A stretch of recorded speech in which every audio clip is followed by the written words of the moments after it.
안녕하십니까. 바로 보는 TV 옴부즈맨 엄지민입니다. 지난주 연합뉴스TV에서는 저금리 기조 속 부동산과 주식 등 자산 가격이 치솟자 한국은행이 금융 불균형을 경고하고 금리 인상 필요성도 거듭 강조한 소식과 경기도 이천 쿠팡 물류센터에서 발생한 화재 수사 소식 등 국내외 뉴스를 신속히 전해드렸습니다. 오늘 연합뉴스TV를 말한다 시간에선 뉴스 포커스, 뉴스 리뷰, 뉴스 워치를 중심으로 안후림 시청자 평가원이 모니터한 내용을 전해드립니다.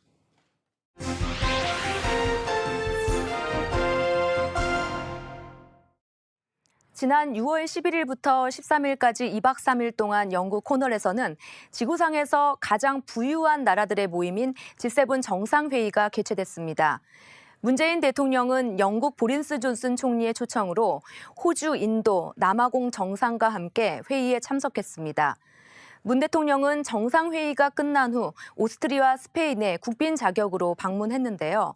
연합뉴스TV는 G7 정상회의의 경과와 의의에 대해 상세히 보도했습니다.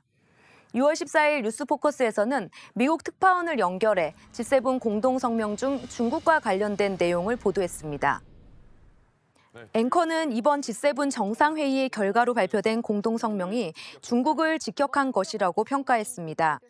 G7 정상회의 폐막 성명에 중국을 비판하는 내용이 직접 담긴 것은 이번이 처음이라고 전했습니다. 공동성명에서는 신장 자치구, 홍콩을 거론했고 대만 해협의 평화 안정을 촉구했습니다. 또 남중국해의 긴장 고조 행위에 대해 강력한 반대를 표명했습니다. 또한 중국의 비시장 정책에 대한 대응을 위해 계속된 협의와 코로나19 기원 재조사 촉구 등의 내용도 포함했다고 전했습니다. 특파원은 이번 공동성명이 조 바이든 대통령 주도로 이루어진 것으로 대서양 동맹 복원에 공을 들인 것은 효과를 거뒀다는 평가라고 전했습니다. 기사에서 조 바이든 미국 대통령은 미국이 완전히 돌아왔다는 발언을 보여주면서 이번 성과에 대해 만족하고 있다고 전했습니다. 기사는 프랑스, 이탈리아의 국가 정상의 발언을 인용하면서 G7 정상들의 개별 입장에 대한 온도차가 느껴진다고 전했습니다. 같은 날 뉴스 리뷰에서는 G7 공동성명에 담긴 기후변화 공동대응, 도쿄올림픽에 대한 지지, 법인세율 인상 등의 내용에 대해 전했습니다. 기자는 G7 정상들은 지구 환경 보호를 위해 2050년까지 온실가스 순배출 제로를 달성하기로 합의했다고 전했는데요.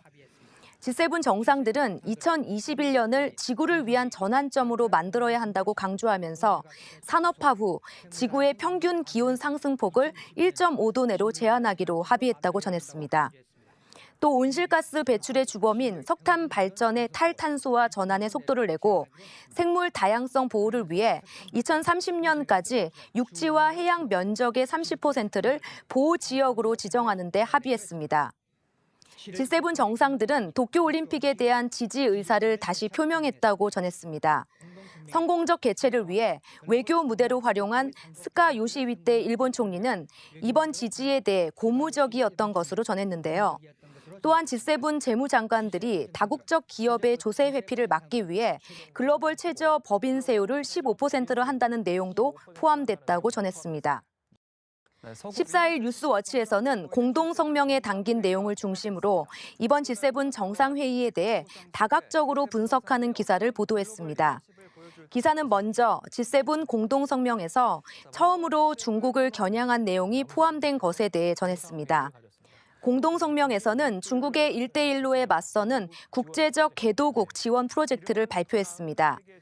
프로젝트의 이름은 더 나은 세계 재건인데 바이든 대통령이 대선 때 더 나은 재건과 비슷하다는 점에서 미국이 주도적으로 나섰다는 걸 알 수 있다고 기사는 전했습니다. 또 기자는 이 프로젝트가 중국이 1대1로를 통해 세계에서 영향력을 확대하는 걸 막겠다는 의도가 깔려 있다고 평가했습니다. 또한 공동성명에는 중국의 WHO 코로나19 기원 2단계 조사에 협력할 것을 촉구했고 신장자치구 인권과 홍콩 자치 관련 내용과 함께 대만 문제도 들어갔습니다. 신장자치구와 홍콩, 대만은 모두 중국이 레드라인으로 부를 정도로 민감해하는 주제들입니다. 공동성명에는 G7이 코로나 백신 10억 회분을 기부한다는 내용과 법인세 인하 경쟁을 멈추고 글로벌 최저 법인세율을 15%로 한다는 내용도 포함됐다고 전했습니다. 기자는 트럼프 전 대통령이 참여했을 때와 확 달라진 G7 정상회의 모습에 대해서도 전했는데요. 2018년 정상회의에서 트럼프 전 대통령 때문에 논란이 많았었는데 이번에는 바이든 대통령과 마크롱 프랑스 대통령이 서로 등에 손을 올리고 함께 걷는 친밀감을 나타내면서 바뀐 분위기를 체감할 수 있었다고 전했습니다. 기사에서는 이번 공동성명에 대한 중국의 반응도 전했는데요. G7 정상회담이 열린 영국 주재 중국 대사관은 작은 그룹의 국가들, 즉 G7이 글로벌 결정을 지시하는 시기는 오래전에 지났다고 비판했습니다. 중국 매체들은 G7 국가들이 큰 틀에서는 중국 압박의 공조를 나타내지만 강론에 들어가면 견해차가 있다는 점을 강조하고 있다고 전했습니다. 기사에서는 G7 정상회담에 최초로 초대된 문재인 대통령의 활동에 대해서도 조명했는데요. 문 대통령은 글로벌 백신 허브로서 한국의 역할을 알리는 데 주력했고 바이든 대통령과 메르겔 독일 총리, 아스트라제네카 CEO 등과 만나서 백신 외교에 나섰다고 전했습니다. 문 대통령은 이번 정상회담을 계기로 스카 요시히데 일본 총리와 잇따라 대면했는데 서로 인사하는 것에 그치고 한미일 회의, 한일 회담은 결국 열지 못했다고 합니다. 한일 회담이 성사되지 못한 것은 이번 G7 정상회의를 계기로 한일 정상이 회담하기로 당초 협의는 되었지만 일본이 일방적으로 취소했다고 전했습니다. 일본은 취소 사유로 한국군의 독도 방어 훈련을 내세웠다고 전하기도 했습니다.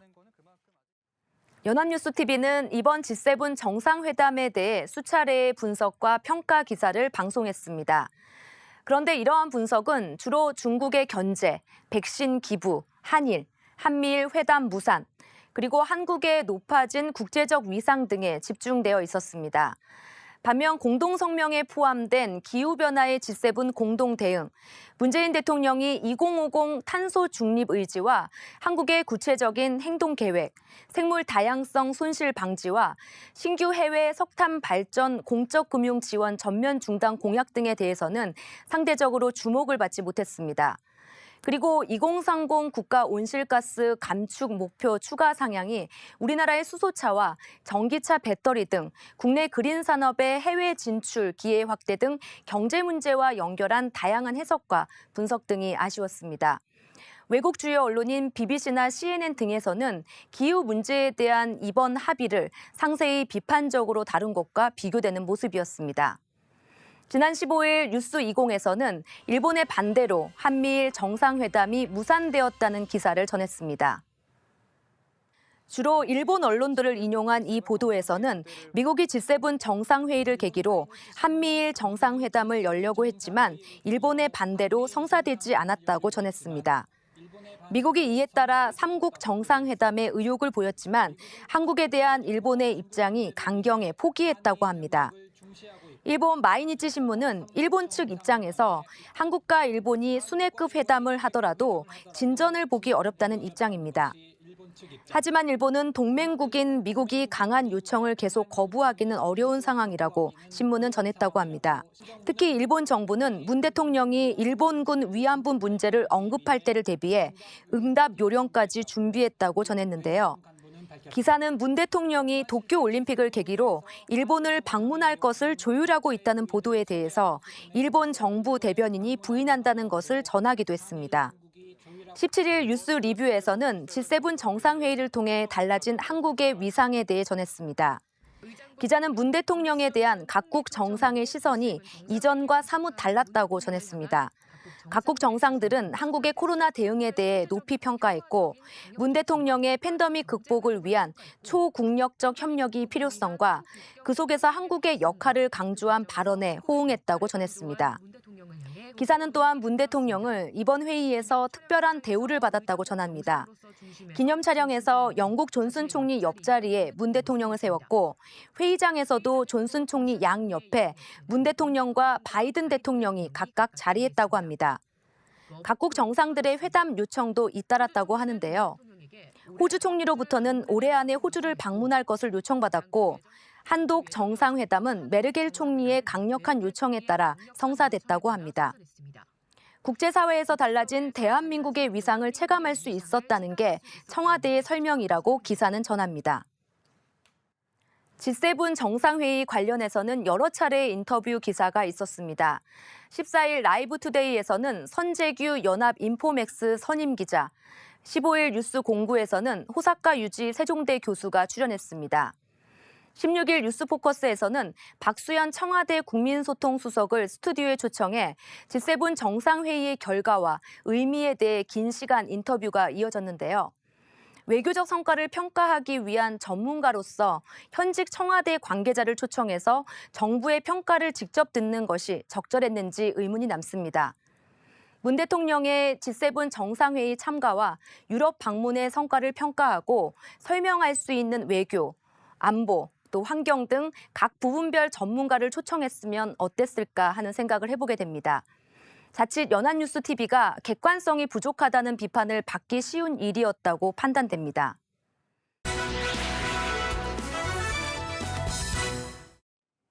이번 순서는 주말에 방영되는 제작 프로그램을 대학생의 시선으로 분석하고 평가한 내용을 들어보는 캠퍼스 TV 리포트 시간입니다.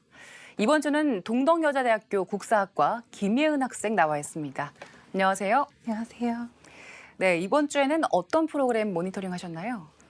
네, 저는 매주 토요일 오후 9시 30분에 방송되는 탐사보도 뉴스 프리즘을 모니터했습니다. 지난 19일 방송된 탐사보도 뉴스 프리즘에서는 코로나19 상황이 계속되어 쓰레기가 늘어나면서 발생하는 사회 문제와 그에 대한 근본적인 해법에 대해 다루었습니다. 그럼 자세한 모니터 내용 지금부터 전해드리겠습니다.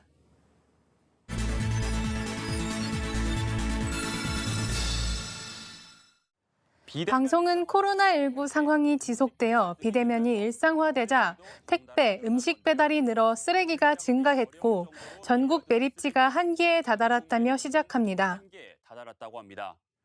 서울 성동구의 한 아파트 분리수거장에서는 분리배출 봉사단이 플라스틱 용기에 붙은 비닐을 일일이 떼어내기 시작하는데요. 재활용 쓰레기가 늘면서 분리 작업에 많은 시간이 들다 보니 입주민들이 일손을 도우러 나왔다고 합니다.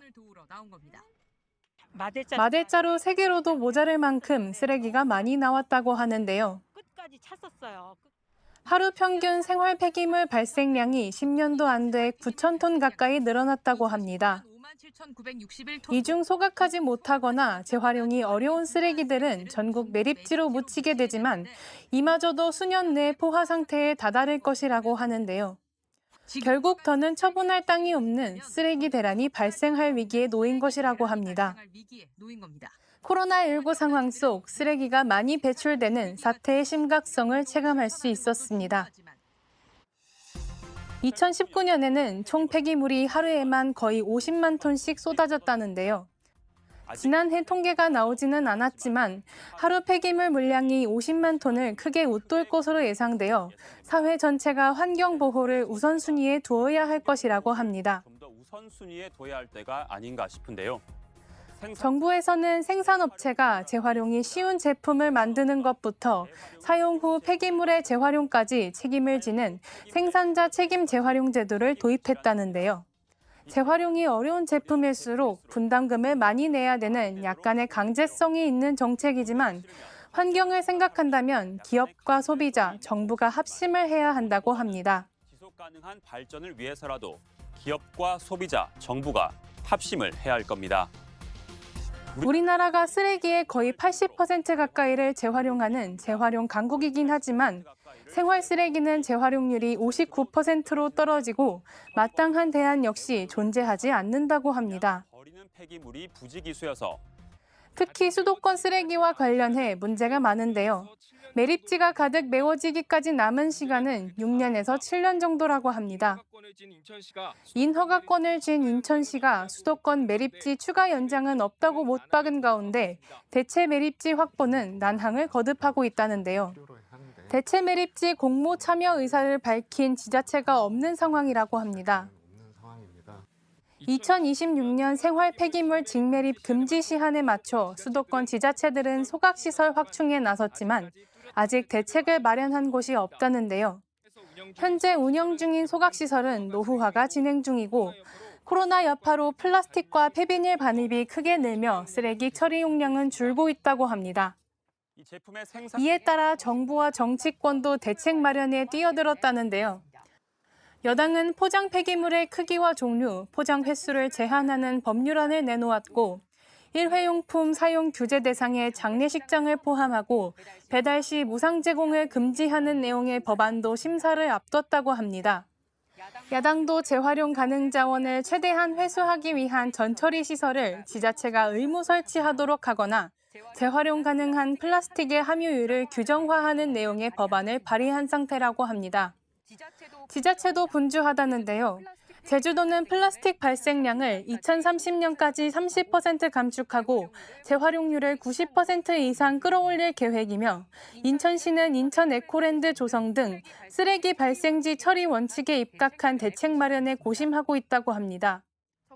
정부 정책이나 법률을 통한 통제도 중요하지만 환경 문제에 대한 경각심이 개개인에 스며들도록 지속적인 관심과 홍보가 필요하다고 합니다. 관심과 홍보가 필요해 보입니다. 연합뉴스TV 임혜준입니다. 네, 모니터한 내용 잘 봤습니다. 김혜은 학생은 이번 뉴스프리즘에서 어떤 부분이 인상 깊었나요? 네, 저는 코로나19 시국이 지속되어 쓰레기가 크게 증가해 매립지가 한계에 다다랐다는 내용이 인상 깊었는데요.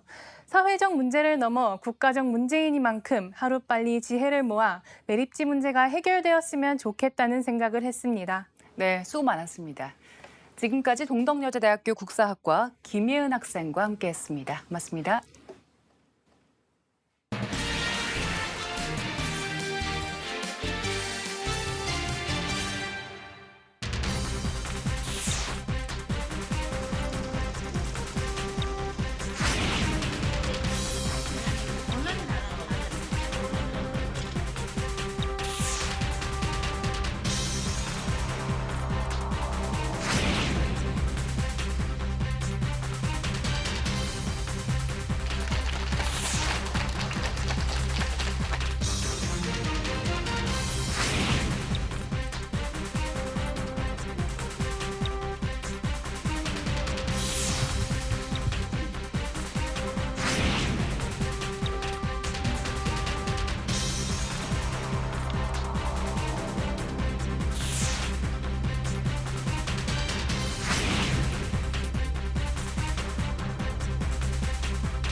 일본을 상대로 제기한 손해배상 소송에서 승소한 일본군 위안부 피해자들이 소송 비용은 받을 수 없다는 결정에 항거했지만 받아들여지지 않았습니다.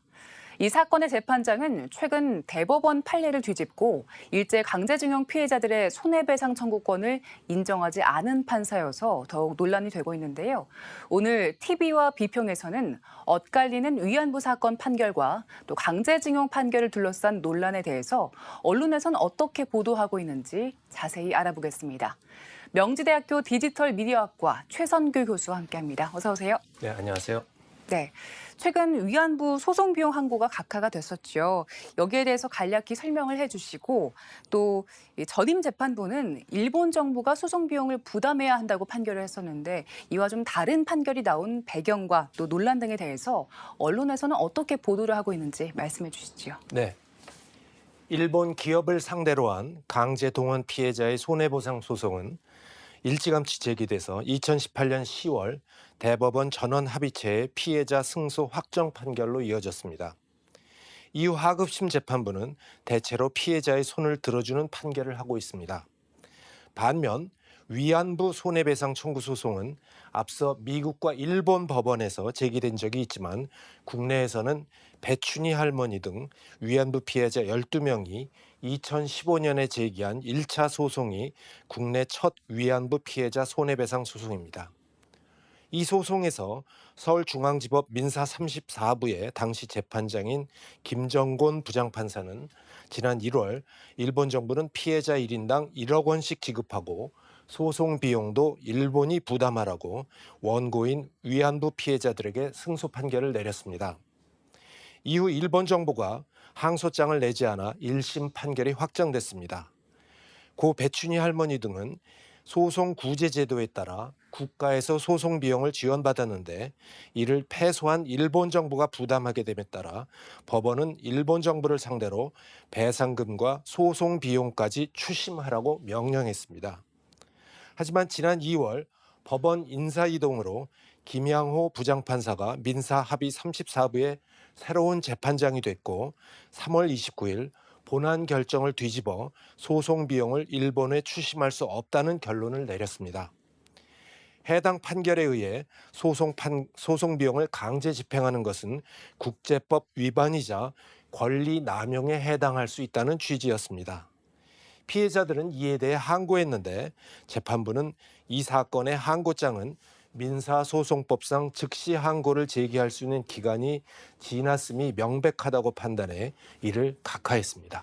네, 이렇게 일본군 위안부 피해자들이 일본을 상대로 낸 소송과 관련해서 재판부마다 다른 판결을 내놓으면서 혼란이 커지고 있습니다. 엇갈린 판결이 나온 배경, 그리고 법조계 안팎의 의견 등을 언론에서는 어떻게 보도를 하고 있는지 이 점도 짚어주시죠. 네. 일본군 위안부 피해자가 일본 정부를 상대로 낸 손해배상 청구 소송을 두고 법원이 잇따라 엇갈린 판단을 내놓으면서 그 배경에 관심이 쏠리고 있습니다. 위안부 피해자 소송을 맡은 하급심 재판부의 판단이 갈린 대목은 크게 두 가지입니다. 첫째, 일본의 주권국가는 다른 나라 법원에서 재판받지 않는다는 국제법 원칙인 국가 면제를 적용할 수 있는지의 여부와 둘째, 1965년 한일 청구권 협정과 2015년 한일 위안부 합의에도 피해자가 손해배상 소송을 내는 게 가능한지 여부입니다. 서울중앙지법 민사 34부는 지난 1월 고 배춘희 할머니 등 위안부 피해자 12명의 손해배상 소송인 1차 소송에서 원고 승소로 판결하며 일본의 국가 면제를 적용할 수 없고 피해자의 손해배상 청구권도 인정된다고 밝혔습니다.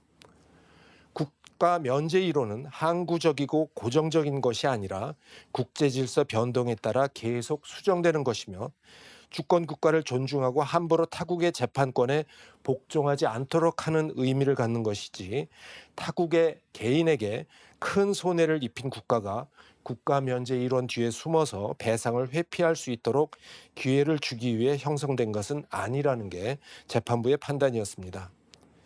피해자들의 손해배상 청구권에 대해서도 반인도적 불법 행위에 대한 위자료 청구인 만큼 청구권 협정으로 소멸되지 않았고 위안부 합의에 관련에 대해서도 피해자들의 위탁 없이 개인의 권리를 국가가 처분할 수 없다면서 피해자가 소제기를 통해 권리를 행사하는 것이 가능하다고 판단했습니다. 반면 지난 4월 이용수 할머니 등 피해자 20명의 2차 소송을 심리한 서울중앙지법 민사 15부는 원고들은 일본을 상대로 손해배상을 청구할 수 없다며 소를 각하했습니다.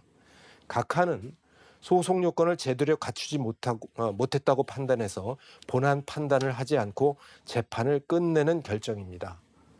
2차 소송 재판부는 국제간수법이 불법 행위에 대해서 국가 면제가 부정된다고 변경되지 않았으므로 일본의 국가 면제를 인정해야 한다고 했고 1차 소송 재판부에 견주해 볼 때 국가 면제를 보수적으로 판단했습니다. 유럽의 여러 국가가 제2차 세계대전 당시 독일의 불법 행위에 대해서 소송을 냈지만 국제사법재판소가 국가 면제를 이유로 각하했다는 사례도 들었습니다. 재판부는 2015년 위안부 합의에 대해서도 상당수 피해자에게 현실적인 보상이 이루어졌다면서 일본에 대한 손해배상 청구는 허용될 수 없다고 판단했습니다. 이렇듯 재판부가 서로 다른 결정을 내려 피해자들의 시름이 깊어지는 모습입니다. 이는 국내 법원이 일본군 위안부 피해자의 손해배상 청구 소송을 심리한 게 사실상 처음이고 재판부마다 국제관습법 등에 대한 해석이 다르기 때문에 빚어진 결과로 보인다고 한겨레는 지난 16일 보도했습니다. 법조계도 의견이 분분하다고 국민일보는 보도했습니다. 국내 사법부는 사법부로서 할 수 있는 법리적 판단을 내리면 된다는 의견과 국제법을 무시한 결론을 내려서는 안 된다는 주장이 부딪히고 있습니다. 박선아 한영대 법학전문대학원 교수도 유럽에서도 찬반 논쟁이 많았던 만큼 하급식 법원마다 다른 판단을 내릴 수 있다면서 국가 면제가 고정적이고 불변하는 국제법 원칙은 아니라는 점을 고려해야 한다고 말했습니다. 네. 지난 7일 김양호 부장판사는 강제동원 노동자와 유족들이 일본 기업들을 상대로 낸 손해배상 소송도 각하를 하면서 논란에 휩싸였었는데요. 김 부장판사의 탄핵을 요구하는 청와대 청원이 30만 명 이상의 동의를 얻기도 했습니다. 이런 판사 탄핵 여론에 대한 법조계 안팎의 여론에 대해서 보수 언론 그리고 진보 언론들이 각각 어떻게 전달을 하고 있는지 이 부분도 짚어주시죠. 네. 강제징용 피해자와 유족 85명이 일본 기업을 상대로 낸 손해배상 소송에서 서울중앙지법 민사 34부는 1965년 한일 청구권 협정에 따라 소송을 낼 권한이 없다는 1심 판결을 지난 7일 내렸습니다. 2018년 대법원 전원 합의체가 징용 피해자들에게 국내 법원 소송을 통한 배상 청구권을 인정했던 것과 정반대로 판단한 것입니다. 재판부는 대한민국 국민이 일본이나 일본 국민에 대해 보유한 개인 청구권은 1965년 한일 청구권 협정에 의해 소멸되거나 포기됐다고 볼 수 없지만 소송으로 이를 행사하는 것은 제한된다고 밝혔습니다. 피해자가 승소해 강제 집행까지 미칠 경우에 국제적 역효과까지 고려하면 강제 집행은 국가의 안전보장과 질서 유지라는 헌법상의 대원칙을 침해하는 것을 권리남용이라고 말했습니다. 피해자 측 변호사는 기존 대법원 판례와 정반대로 매우 부당하다며 항소할 뜻을 밝혔고 민주사회를 위한 변호사 모임도 국가적 이익을 앞세워 피해자들의 권리를 부정했다고 평가한 반면 주진열 부산대 로스쿨 교수는 국제법적으로 아주 타당한 판결이라고 평가했습니다. 이 판결을 두고 법원 내부에서는 애당초 대법원 판결이 무리했다는 평가가 나왔다고 조선일보는 지난 8일 보도했습니다. 한 부장판사는 2018년 대법원 전원 합의체 판결은 국제관계를 고려하지 않은 다분히 국민들의 대일 감정을 의식한 판결이었다며 뒤늦게 한일 관계 경색을 풀어보려는 현 정부에도 부담이 돼버렸다고 했습니다. 또 다른 중견 판사는 김명수 대법원이 충분한 사회적 합의를 거치지 않고 성급하게 선고하는 바람에 지금과 같은 법원 내부의 혼선이 초래된 것이라고 했습니다. 반면 하급심 판결이 대법원 전원 합의체 판결의 소수 의견을 따르는 것은 위법한 것은 아니지만 극히 이례적인 판결이라고 경향신문은 보도했습니다. 판결 내용을 두고 피해자들의 권리 구제에 대한 판단을 누락했다는 지적도 나왔습니다. 한 고등법원 판사는 개인 청구권이 소멸되지 않았다면 피해자들은 대체 어디에 위자료를 청구하는 것인지 이에 대한 심리가 미진하다며 개인 청구권이 소멸됐으니 국가가 일본 대신 피해자들에게 보상하라고 기각 판결을 내리든 명확한 결론을 내렸어야 한다고 말했습니다. 네, 강제징용과 위안부 피해자 등 일제강점기 피해 관련 소송 결과를 둘러싼 논란 앞으로도 계속될 걸로 보이는데요. 법리적으로도 또 외교적으로도 이렇게 민감한 사안을 다룰 때 언론에서는 어떤 보도 태도를 가져야 되는지 바람직한 보도 태도에 대해서도 짚어주시죠. 네. 위안부 피해자 손해배상에서 국가 면제를 둘러싼 엇갈린 판결과 결정은 당분간 논란이 계속될 것으로 보입니다.